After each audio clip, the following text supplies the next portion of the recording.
Hi there, in this lesson we're going to learn about how to simplify algebraic expressions. If you notice, I wrote part 1 here because there are 2 parts to this lesson, but you have to know this before you can actually go on to simplifying the algebraic expressions. So, first thing we need to do is learn our vocabulary. So a term is when addition or subtraction signs separate an algebraic expression into parts. Each part is called a term. Coefficient is the numerical part of a term that contains a variable. Alright, so here, let's look at this example. We have 3x plus 7 plus x plus 2. The coefficient of the coefficient of x, I should say, is 3, because 3 is the number that's in front of the variable. The coefficient of x here is 1 because x is equal to 1x. Think about it. Think about like if you had a 0 in front of the x, okay? 0 times x would just be 0, so this x here would not even exist. That's why it's not 0x, it's 1x. So yes, there is a coefficient in front of this. And then let's see how we break down this expression into terms. So look between your plus signs and you'll see 3x, 7, x, and 2. So the expression actually has 4 terms. Here we have 2 more vocabulary words. Like terms are terms that contain the same variables, such as 2n and 5n, or 6xy and 4xy. Obviously, the common variable here is n, and the common variables here are x's and y's. And then your last word is your constant, which is just a term without a variable. So it's just a number that stands alone. So an example of our like terms here would be 5y and 2y, because our common variables are y. And then our constant would just be 3, because there's no variable next to the 3. Identify the like terms in the following expressions. 3x plus 4y plus 4x. First thing I'm going to do is look to see what terms have the same variable. Well, it looks like it's 3x here and 4x. X's are my common variables. So if we see 3x and 4x are like terms since the variables are the same. Why don't you try pausing this video and try figuring out what the like terms are in this expression. Okay, by now you should have paused the video. Let's see what the answer is. 5x and 7x are like terms since the variables are the same, right? We have x's. Constant terms, 3 and 4, are also like terms.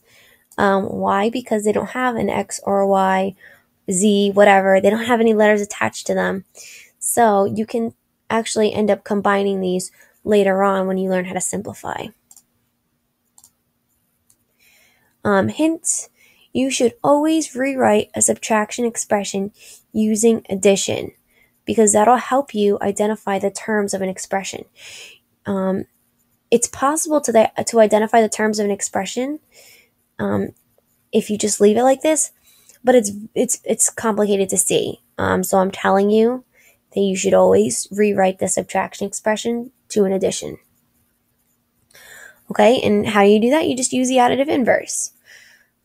So here we have 6x minus 2y plus x minus 5. First thing I'm going to do is I'm going to locate my problem area, which is right here, this minus 2y and minus 5.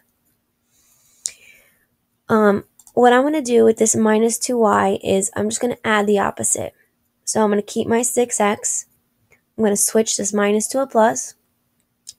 And I'm going to change 2y to the opposite of it. So what's the opposite of a positive 2y? Well, that would be a negative 2y. So I keep, switch, switch. or add the opposite. And then I have plus x plus negative 5. So if you look at here, this minus 5, I'm going to do the same thing. I'm going to just switch this minus to a plus, and I'm going to switch this positive 5 to a negative 5. Keep, switch, switch.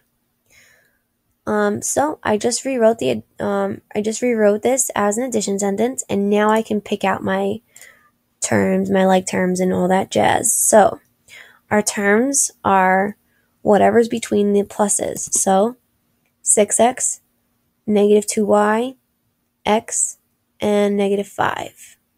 If you notice, they're all separated by the plus signs. Our like terms are 6x and x. Why? Because they both have the same variables. Our coefficients are 6, negative 2, and here, this is tricky. There's a 1 in front of this x, right? Because there's not a 0 in front of it, because 0 times x would just be 0. So yes, you can write in number 1 if you want to. It'd be the same thing no matter what. That's why I have the star next to it. So your coefficients are just whatever's in front of the variables. 6, negative 2, positive 1. And then our constants would be just whatever number here stands alone. It looks like it's just negative 5. Got it? Why don't you try pausing this video and see if you can do this next one on your own. Okay, by now you should have paused the video. We're going to go over this now. So we have 3n plus 5m minus 6m plus 2. So the first thing I'm going to do is locate my problem area, which is right here, minus 6m. I'm going to just add the additive inverse. I'm going to change it by using the additive inverse. So I'm just going to drop this 3n plus 5m, right? Those all stay the same. Minus 6m. This minus is going to change to a plus. 6m is going to change to a negative 6m, right? Keep, switch, switch, or you just add the opposite. The opposite of 6m is negative 6m. And then this plus 2, we're just going to drop the plus 2. Okay, so literally these two expressions are the same expressions. All right, now we can pick out our terms. We have a 3n, 5m, negative 6m, and 2. Our like terms, okay, well, what terms here have the same variable? 5m and negative 6m. Our coefficients, what numbers are in front of the variables? 3, 5, and negative 6. And our constants, well, what number stands alone? 2. So here are some concluding thoughts. In the expression x plus 2y, the x is not alone. Pretend like there's an imaginary 1 in front of it. So think of it as 1x plus 2y. And then we should remember to rewrite subtraction sentences to addition sentences using the additive inverse. So the expression 2x minus 3y plus 4 is the same thing as saying 2x plus negative 3y plus 4. If you notice, we just added the opposite. They are the same thing. All right, that is all for part 1 of our simplifying expressions video. Head over to the YouTube page to check out part 2.